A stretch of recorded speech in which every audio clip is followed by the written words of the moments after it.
ലോകത്ത് തന്നെ ആദ്യമായി പോത്തിന്റെ പുറത്ത് പെട്രോളിങ്ങിന് ഇറങ്ങിയിരിക്കുകയാണ് ബ്രസീൽ പോലീസ്.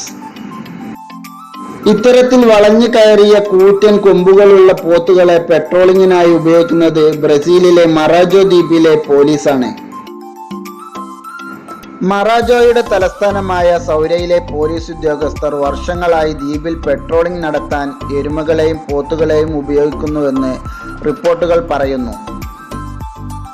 കാർ യാത്ര സാധ്യമല്ലാത്ത വിദൂര ഗ്രാമങ്ങളിലാണ് പോലീസ് ഇത്തരത്തിൽ പോത്തിന്റെ പുറത്ത് പെട്രോളിങ്ങിനെത്തുന്നത്. ലോകത്ത് കുതിരയ്ക്ക് പകരം പെട്രോളിങ്ങിനായി പോത്തിനെ ഉപയോഗിക്കുന്ന ഏക പോലീസ് വകുപ്പും മറാജോ ദ്വീപിലെ പോലീസ് വകുപ്പാണ്.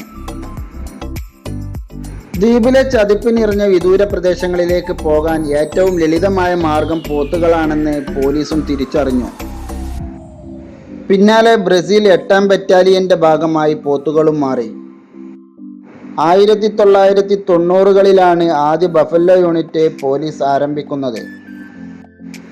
23,000-ഓളം ആളുകൾ താമസിക്കുന്ന ചെറിയ പട്ടണമായ സൗരയിലെ പെട്രോളിങ്ങിനായിട്ടായിരുന്നു അത്.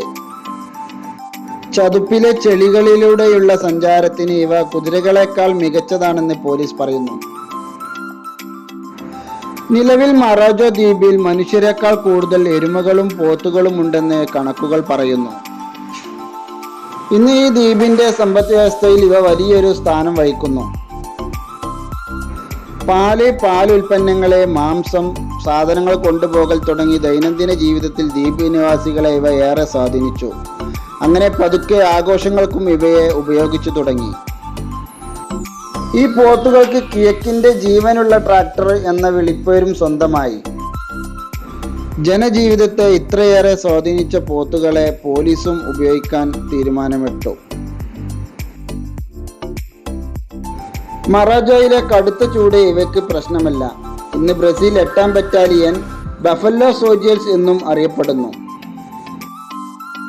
അപ്പോൾ വീഡിയോ നിങ്ങൾക്ക് എല്ലാവർക്കും ഇഷ്ടപ്പെട്ടെന്ന് വിശ്വസിക്കുന്നു. ഇഷ്ടപ്പെട്ടവർ ലൈക്ക് ചെയ്യുക, അഭിപ്രായം കമൻറ്റ് ചെയ്യുക. ചാനൽ സബ്സ്ക്രൈബ് ചെയ്യാത്തവർ എത്രയും പെട്ടെന്ന് തന്നെ സബ്സ്ക്രൈബ് ചെയ്യുക. വീണ്ടും അടിപൊളി ഇൻട്രസ്റ്റിംഗ് ആയിട്ടുള്ള വീഡിയോയുമായി വീണ്ടും വരാം. Bye, thank U.